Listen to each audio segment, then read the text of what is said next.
wonderful to see this audience here today. I wasn't sure with our last day of the conference who would be coming out. And I want to bring up our panelists, Mimi Kennedy, who's an actor, an author, and an activist with a recent role in the sitcom Mom. Dr. Zoanne Clack, the writer and executive producer of Grey's Anatomy and Station 19. And Erica Rosenthal, the director of research at USC Annenberg's Norman Lear Center.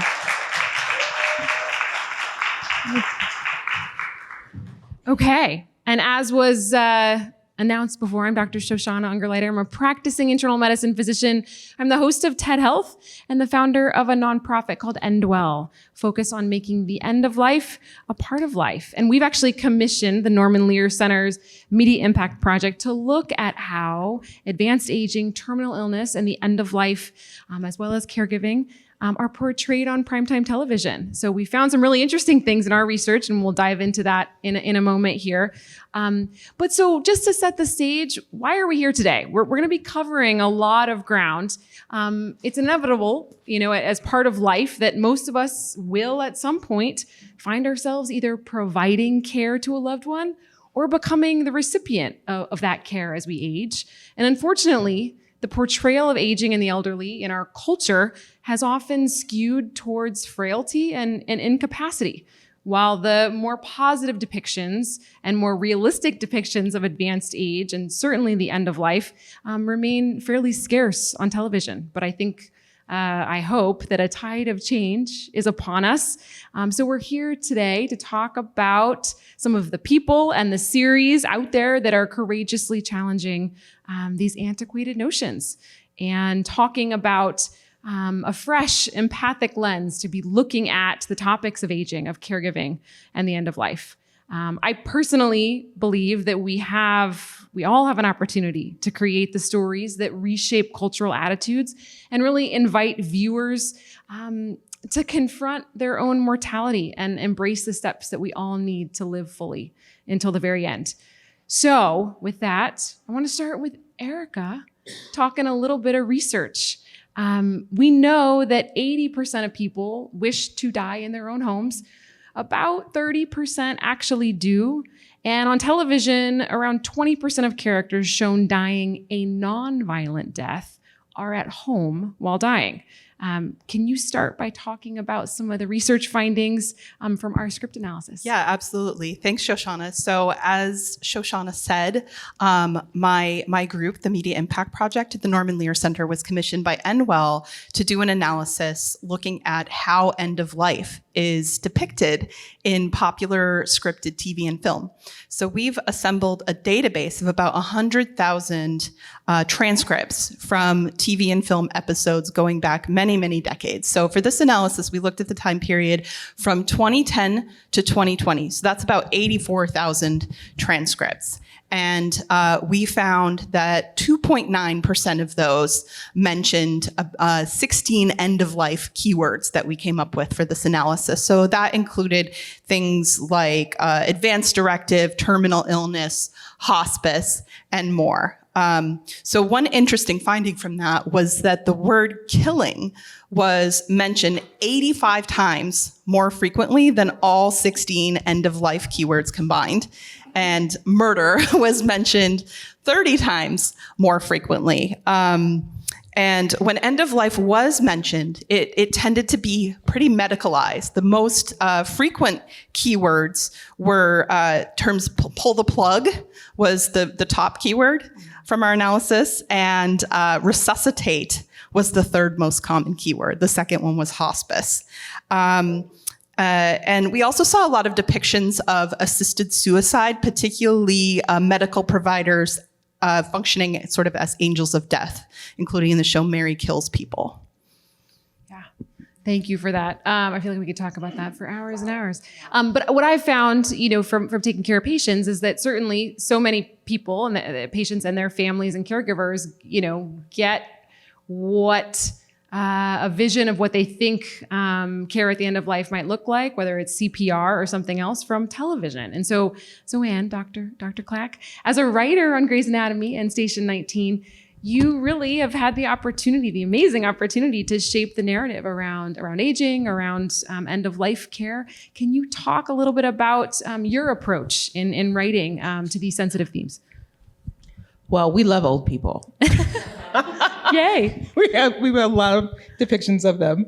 And this year on Grey's Anatomy, we had some people from an assisted living area who had a little gonorrhea going around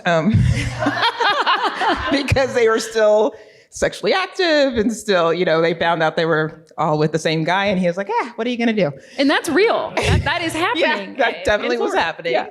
And then that woman was like, one of the women there was like the roommate of one of our young interns. And so she was full of life and vivacious. And we were hoping to, really, and we had like the silver flood, which we called it, where a bunch of elderly came in and we could just see that they all had different personalities and life. And, they're just different, they're not all the same and frail and, dying.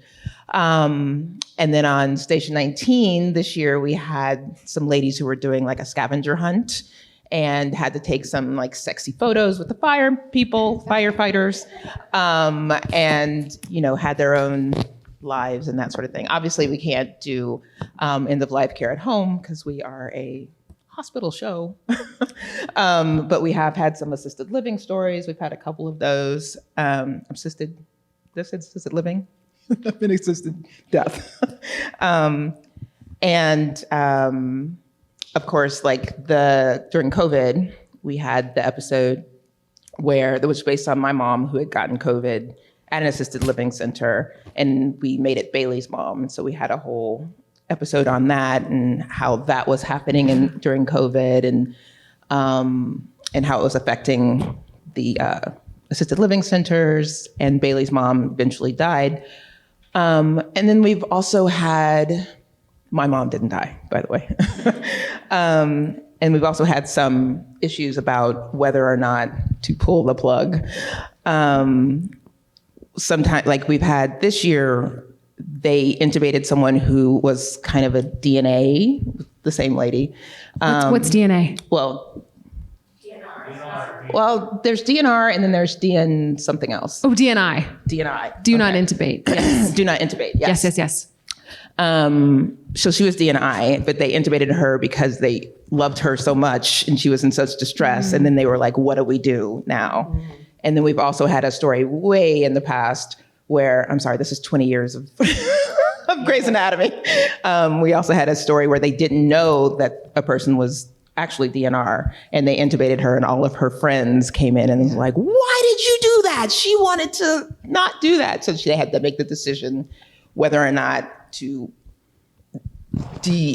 what is it? It's not de-intubate, it's Extubate. Extubate. Yeah. You guys, I haven't practiced for a long time.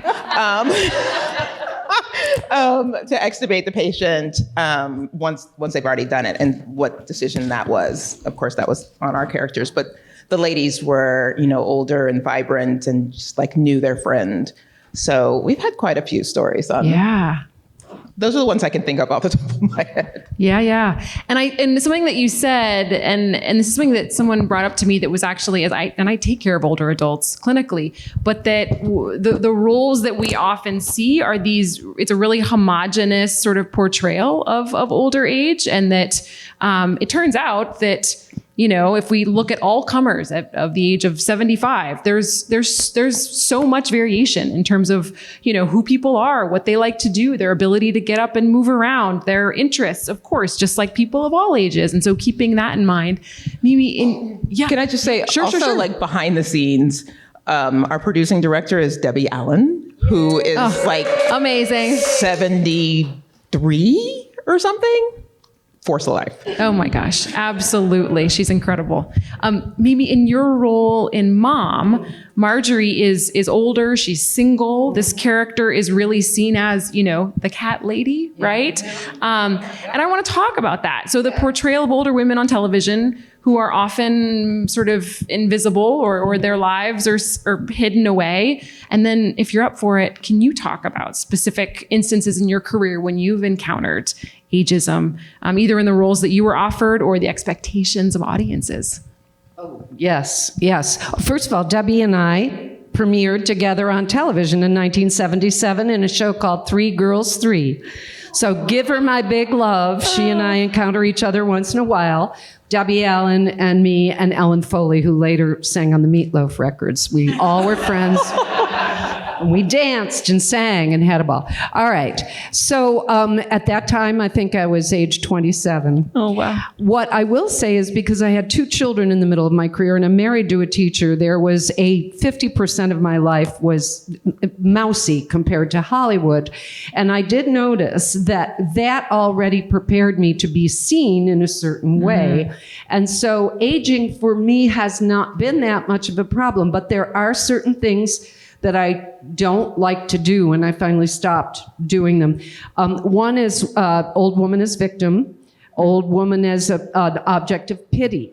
I've learned in 12 steps that pitying someone is a kind of an inheritance of an addiction thing. You mistake love for pity. I didn't want to help that along. I do not want to die violently, so I have not taken roles where I'd be slashed or stabbed to death on camera. Just don't like it. And as Marjorie is, she is in recovery. So we haven't seen Marjorie's mistakes, her addiction, her homelessness, the pitiable, if you will, aspects of her life. We see Marjorie in recovery.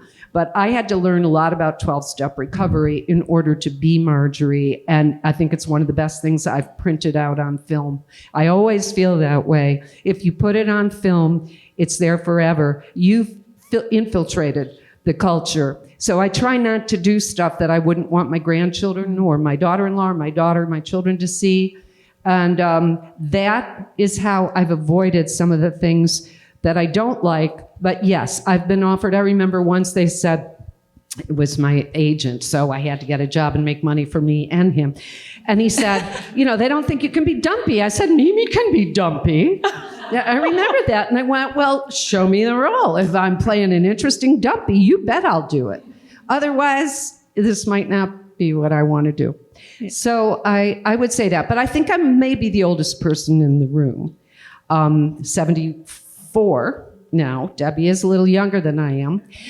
But being a Hollywood actress, I have had the money to seek out care for myself. Physical therapy, pelvic physical therapy. Women suffer terribly from prolapsed uteruses and prolapsed everything that's going right down the center of their bodies. And men don't have that. They're all tight and lifted up in there, at least for a while. And I wish that these things were covered and talked about. But we don't talk about our genitals. We don't talk about what's between our legs. So that's not okay. But I am now thinking about my fitness in those terms. And when people say, well, how are you doing it? I just did a role, 90 minutes on stage, dancing, screaming. It was about a woman who went from a very proud culture critic addressing the audience in all kinds of opinionated ways, including dissing Norman Mailer. It was a period piece. And I had to dance and be on stage for 90 minutes. I couldn't have done it without the pelvic therapy and all the things that I've gotten and been able to pay for. So when we talk about age, there is a socioeconomic difference going on too. Absolutely. And I want to be part of the conversation that normalizes aging with health without shaming people who have not had the ability from year 0 to have the right diet, to have, our culture, they just throw things at us that are not healthy for us, and we pay in later life. Last thing I want to say is the subconscious, every night we dream, that part of us, our subconscious, is what blooms as the body dies. There's a midpoint. And when we're caring, how many people are caring for someone or have a loved one that they have to care? We are all doing it. And you can see that if you plug into their experience, if you know it, if it's a stranger, you might not, but you can tell what their subconscious is saying to you. They're frightened, they're happy, and that part of the care is so important. And then you go on a journey that show business has a hard time showing, but your writers and your show is able to do a lot of that. And I'm so proud to be here with you. And just wanted to say, we should respect the subconscious more. Last night in our conversation, we talked about, treating old people like children, and it's demeaning. And I thought, yeah, people say that, but if we respected children more, we wouldn't feel that way. We'd be fascinated at the return to a state sometimes inarticulate, but rich and full with experience, just as children come in rich and full with beginner's mind. So, thank you. I love that. Well, I want to come back a little bit. Yeah, amazing. To this conversation around quality of life and so much of what you touched on, right, around optimizing health throughout life for women, around the end of life. And Erica, I want to talk a little bit about hospice and palliative care portrayals on TV. I think a lot of what we think about in terms of care in and around the end of life comes from, how we maybe get it wrong in popular culture. And of course, palliative care is really critical for people facing terminal illness. And we conflate hospice and palliative care. And in our study, there were very few mentions of palliative care outside of hospice. And sadly, far too many people go without it because they don't realize that palliative care is not just for dying people. It's a team-based approach to care covered by insurance, available in every hospital in this country, that focuses on quality of life and optimizing that at any time during the course of illness, and can be even used alongside curative treatment. So can you talk a little bit about what our research showed in terms of how that was portrayed on television? Yeah, absolutely. So as I said, hospice was the second most common keyword that we saw. So it had over 600 mentions out of about 3,500 total for all of our 16 keywords combined. So that's a pretty big percentage. Palliative had only about 100 mentions, and the vast majority of those were actually in the context of hospice. So palliative care kind of outside of hospice is pretty much invisible, which, really likely contributes to conflating the two and lack of visibility around palliative care, who it's for, what it's for, its availability. It is covered by insurance. Hardly anybody, knows that. So we actually did have enough hospice mentions that we were able to kind of do a deep dive into how hospice was depicted. So one thing we found was that these mentions were pretty much evenly split between home, hospital, and other settings like special hospice institutes. But in reality, I believe it's 90% of people on hospice receive their hospice treatment and at least intend to die at home. So that's still not accurate in terms of matching reality. A lot of them were just kind of mentions of hospice, the vast majority, rather than kind of deep depictions of hospice. And because many of these were medical shows, the depictions tended to focus primarily on the providers, as medical shows do, and hospice was often mentioned kind of in passing as a way to kind of drive forward the plot among other characters. They rarely focused on the hospice patient or their family. One good thing we saw was that about 30% of those mentions of hospice did discuss patient agency, particularly in decision-making around their care, and patients stating their desires to end their lives at home. Wonderful. Zoanne, you've been a caregiver, as you mentioned, for your mom, who has dementia, right? Can you share more about either the storyline that you mentioned from Grey's or others that you're particularly proud of, which addresses some of the complexities of caregiving? So yes, we had the one that was based on my mom. We actually we were trying to decide whether to kind of make that a longer arc or just have it one episode. And because of the scheduling of ABC and when the mid-season finale was happening and blah, blah, we had to make it a one episode thing. But we were going to go into palliative care and all of that kind of thing on that story had we pulled it out a little bit longer, because when my mom was in the hospital with COVID, I really discovered the palliative care team. I mean, I knew about palliative care, but I just kind of associated with hospice, and when my mom was in the hospital, the palliative care team came and they took care of her and they took care of me. And I cried on their shoulder all the time. Yeah. And, they have like a chaplain, they have, and I'm not that religious, but the chaplain was like amazing. And the social worker and the doctors, and it was at Cedars-Sinai, so they had residents also. So it was like literally a whole team like taking care of my mom and trying to like figure out what's going to make her more comfortable. Yeah. We thought she was going to die like 3 times. She didn't. I still can't kind of believe it. She got it in April of 2020. So it was the bad one. And she was in the hospital for 2 months, but the palliative care team just like really took me through that. And ever since then, I'm also in this support group for adult children who take care of their parents. And we're always talking about palliative care and trying to get that message out. And a lot of them are on palliative care. My mom still isn't because she's doing fine.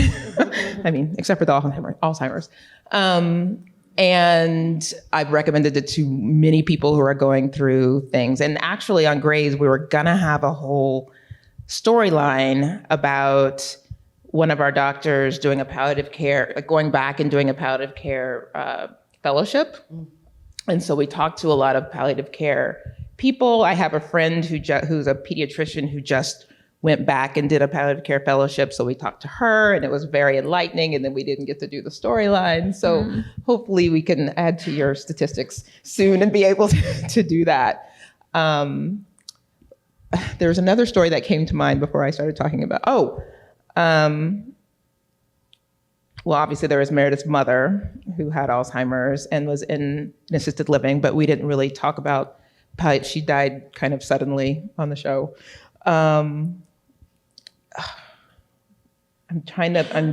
As you were talking, I was totally thinking about some other story that we did. Well, if you think of it, we can come back to, I know there's been like 20 seasons of your amazing show here. So there's a lot and to I think am back getting on. old. No. Yeah. Yes, I'll try to think about it. We'll come back. Mimi, I want to talk about the opportunities that are available to older actors and actresses today compared to when you first started your career. Do you think things have changed? There are many more. By the way, just touch my knee if that thing comes if you think to you. of it. Don't let it pass by the next time. Just go and I'll stop. Okay. There are many more opportunities than they were. Clearly, this is part of the demographic. If you look at any television, you can see what the advertisements are. This drug, don't take this drug if you're allergic to this drug. That's my favorite. That makes sense. But there are many more. And the plays are starting to come along. Rhea Perlman, we were in touch last night through Kate because they're good friends. She's doing a play at Lincoln Center. It's called Patty. She's Patty, and she has monster amounts of lines to learn, as did I 4 months ago as Prudence Payne, which I played at Arizona Theater Company in a new play, the dementia play. And she said, I'm terrified and I can't talk to anybody. I'm in my hotel room learning my lines because I am terrified. I felt exactly the same way, but you know how when you sing to people with a stroke, they can do all kinds of things singing that they couldn't speaking. And actors have that lyrical sense of poetry, most of us, when we learn our lines. So we can learn them that way, and then it frees us up to say them in different ways. We don't have to give a stet performance. I did know that they asked a man to play opposite me in this 90-minute play about dementia, perfect for the part. And he said, I've had COVID and I have a bit of a brain fog still. And at my age, I don't trust myself to remember my lines. So that's a biggie. And it's very sad when actors fall out of usage because of that, but it's a true thing, less so in film. So that's my answer. There are many more because the demographic is being appealed to and recognized as living longer with money to spend, if you will, and interesting stories to tell, which is what age is. It's an accumulation of experience, and those of us who love the elders in our family, we know how we try to sit by their knee and listen to the stories. and I hope the culture will do that too. I'll stop there because there's interesting aspects of age and culture that are now going to come up in our politics. And it's interesting that we didn't care when one of our presidents seemed to have Alzheimer's, and they hid it because of the shame, but nobody talked about what the consequences might be. But now we're all about, you're too old. And maybe it's not too old. Maybe it's just the experiences that you've accumulated are not the kind that we want to have in our decision-making process. Just saying that. Okay. Erica, over to you. You've been examining the final season of a show called This Is Us and the caregiving storylines in the context of Rebecca's Alzheimer's and Miguel as her caregiver. For those who did not watch, anyone not watch This Is Us? Oh no! I don't think we'll go there. Spoiler alert. Cover It's your been ears. a year, Well, tell us maybe upstream from the finale about that storyline a little bit, and then what you're looking at with the team at Caring Across Generations. Yeah, absolutely. So part of what we do at the Lear Center is study the impact of storylines in entertainment, particularly scripted TV, on audiences in terms of how they're affecting knowledge, attitudes. Are they moving people to take action in terms of their health and other issues? So this was an incredible storyline that really spanned 3 seasons. I believe she received her Alzheimer's. This is the mother, Rebecca, played by Mandy Moore, received her Alzheimer's diagnosis in season 4, and Hollywood Health and Society worked on that storyline the entire time. And over seasons 5 and 6, her Alzheimer's progresses, and then in season 6, she's really dealing with the end of life. So there's a lot of discussions between her and her adult children, the triplets, the big 3, as they're known. So we're partnering with a group called Caring Across Generations. Say hi, Lydia. To study the impact of this storyline. So we're doing an audience survey to measure how exposure to the storyline might have moved people's knowledge, attitudes, and behavior. So that we're still analyzing. So unfortunately, I don't have any data to share on that today. However, we're also analyzing social media dialogue, specifically related to caregiving, that came up around the storyline. We're looking at both spikes in mentions of care-related terms and also more qualitatively at the content of these tweets. So it's Twitter, Reddit, and we're also analyzing comments on an Instagram campaign that Caring Across Generations led around the storyline. And we'll come back to that a little bit. Go ahead, Zoanne. I remembered. Oh, good. Yeah, let's hear it. Because it was about a caregiver. We had a story about a caregiver who had been, taking care of someone else, I think her aunt, and hadn't been taking care of herself. And so then had to get surgery and was scared. And should she go and do it because she was the only person that was taking care of her loved one? And then, of course, it didn't go well because it's Grey's Anatomy. And then we're left with what do we do with but when we were talking out that story, we were going through different, how should we tell the story and what about this? And I just remember interjecting, I would love so much to have a story about caregiving and how hard that is and how much you give to that and how the caregivers need to take care of themselves. And so that was one of the things that I was really proud of for the show. The outcome wasn't great, but at least we got to tell that story. Yeah, so important. I've been a caregiver myself very recently and had to think about, how do we make sure we don't burn out? And, you got to put on your oxygen mask first before helping others. So Wayne, a question for you about caregiving and specifically dementia. How do you, when you think about writing and when you think about talking to the writers, how do you balance the hard realities of dementia, of being a caregiver and aging with the need to tell really compelling, exciting stories in your shows? How do you it's interesting because my mom has had dementia, in the later years of Grey's Anatomy.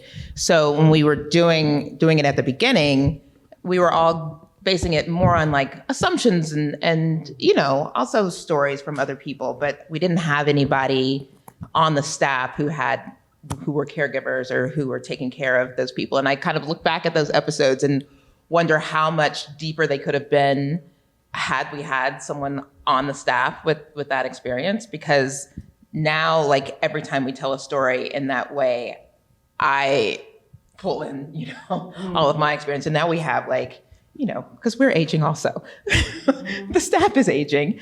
And we are starting to take care of our parents. And we now have a deeper knowledge of what that experience is. And I also have a deeper knowledge of, like, when my mom was in the hospital and we thought she was going to die the first time. The fact that she, like, so I went in, this was, you know, height of COVID. They put all the stuff, all the gag, they let me come because they thought she was going to die. I, you know, put her on the phone with all of her friends and was like, say goodbye and all this stuff, and left the hospital. And then I get a call like 4 hours later that she had rallied. And she had kind of AFib and it went back to normal sinus and like all of her things leveled out and all of this stuff. And I was like, it just made me have a completely different perspective of what was going on, like what you were talking about, in her subconscious.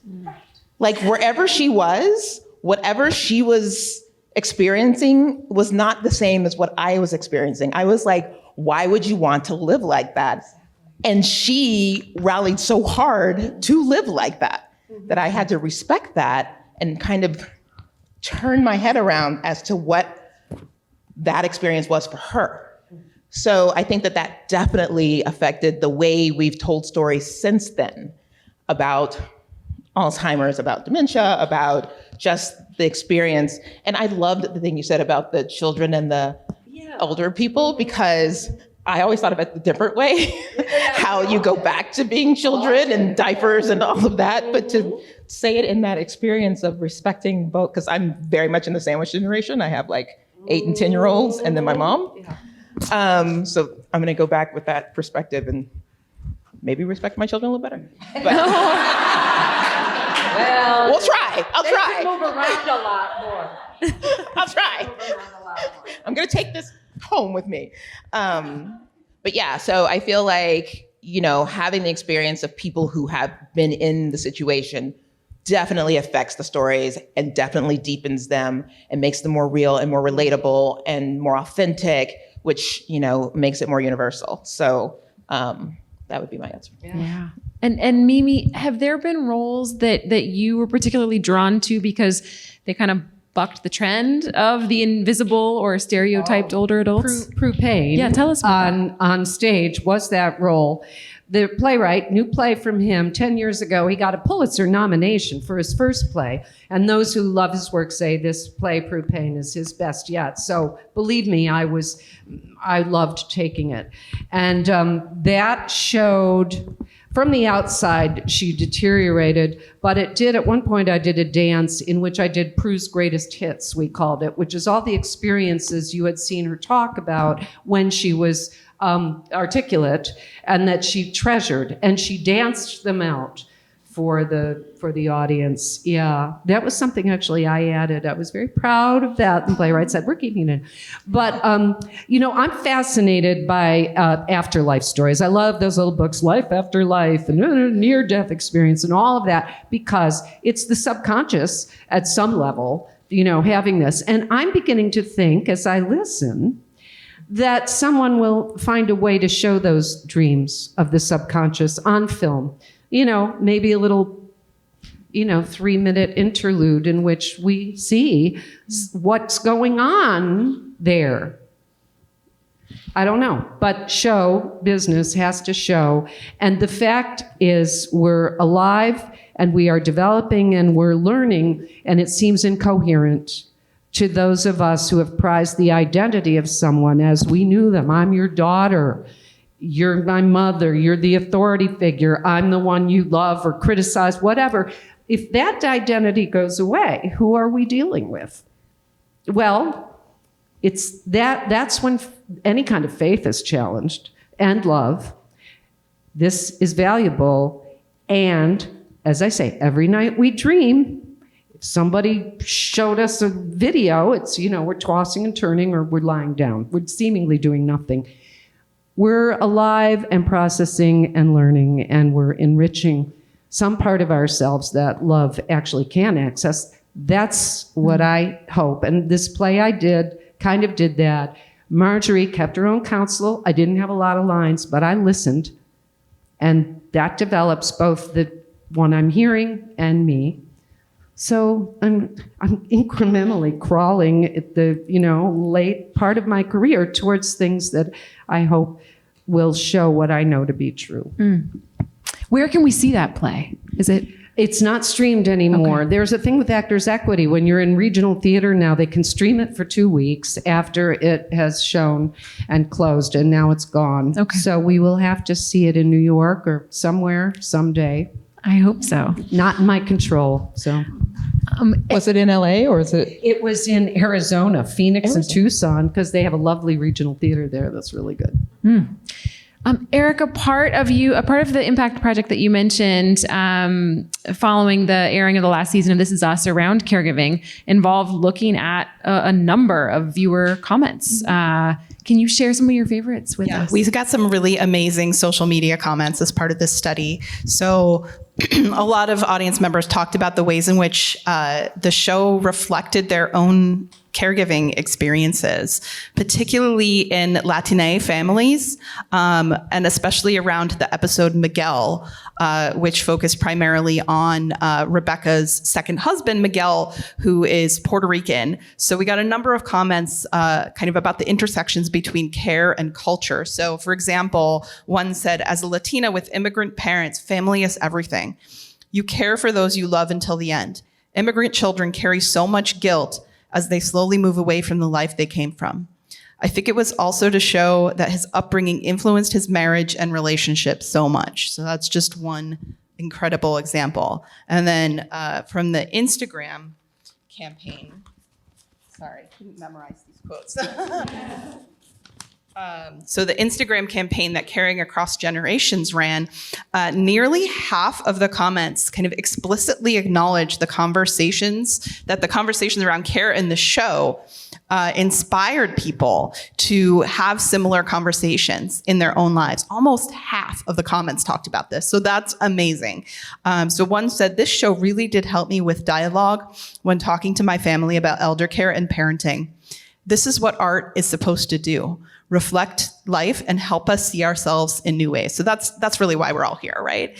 I was able to use several examples to help my mom understand how each life, no matter how small it may seem, has the power to affect others in ways we may never know in this life. I love that. Yeah. Zoanne, I wanna find out from you when you've been thinking about these storylines around caregiving and dementia, how did you ever deal with pushback from your staff, from executives saying like, this is too sad or this is too much? Or a lot of the anecdotes we got from chatting with writers as part of our research was that they're sort of afraid to tell some of these stories because they feel like it's not exciting enough or it's too dark. I think because episode 1, season 1 of Grey's Anatomy featured a dementia patient, we haven't really had that much pushback. We also have Meredith Grey doing Alzheimer's research back in the day and then now again, because there's just so many different aspects to it. But it's a very hard disease to portray research on because everything is such so fluid. Yeah. And there's so many different things. And we really, really, really, really wanted to do stuff on how diet and exercise and lifestyle choices have been tied and linked to Alzheimer's, but how to make that exciting, we have not figured out yet. But we really wanted, how it's affected with your biome and all of the other things, which we still haven't quite figured out because it has to be like flashy and scientific and all of that. So mostly she does the flashy scientific things. And we had a big thing in the finale that was very controversial about like maybe the theories that are coming right now are not actually what's causing Alzheimer's. So that was like controversy. And we had to have a lot of talks with a lot of experts about that before we put it on the show. But we definitely haven't had any kind of, I mean, I actually had some problems with making everybody have Alzheimer's all the time.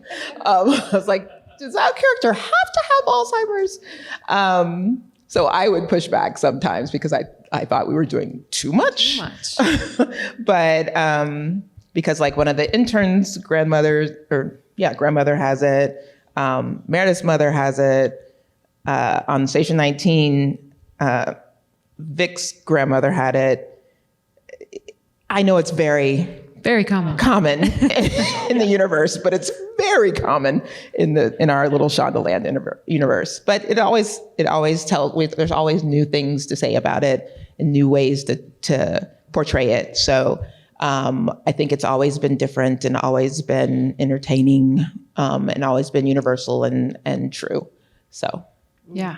And so the opposite of pushback. Yeah. And I think there's ways to, talk about the joy also that can come, in the experience of Alzheimer's or being a caregiver. I mean, it's not to say that it's not insanely hard and expensive and all the things, but there are also moments of joy and connection. So, and it definitely affects the caregivers in different ways. Yeah. So there's also different stories to tell on that side. Absolutely. Please don't give it to Weber.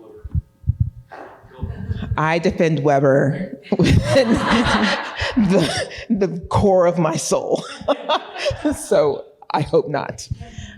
Mimi, are there any roles or narratives involving older adults that you'd particularly like to see on television in the future? And then a second question would be, and if you don't want to talk about that, it's fine. Has the rise of streaming and new media opened up more opportunities for older actors and changed the industry's attitude maybe towards age?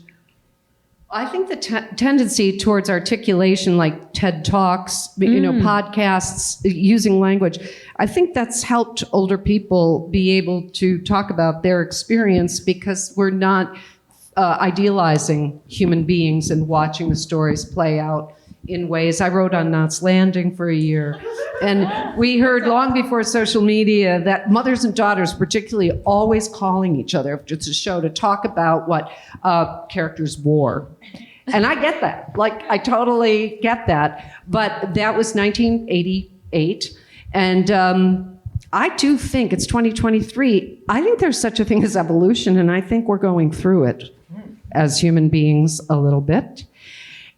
So the answer is there's more because of the proliferation on the internet. It's not so much about the image, although I think it's always nice to look at something interesting.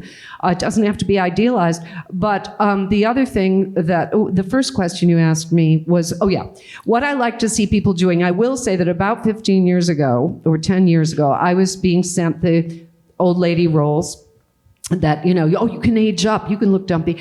And a lot of it was about people having sex in leisure communities as a half-hour comedy. And of course, we know that this does go on, as you pointed out. Why? Partly because the regression that we experience after our duties and responsibilities and our ritual lives of maybe difficulty have gone, we can kind of go back to an independence and go, I'm going to catch me up on some of this stuff. And we're in the mood. I don't know if and it's Viagra. Yeah. Right? And Viagra, there is that.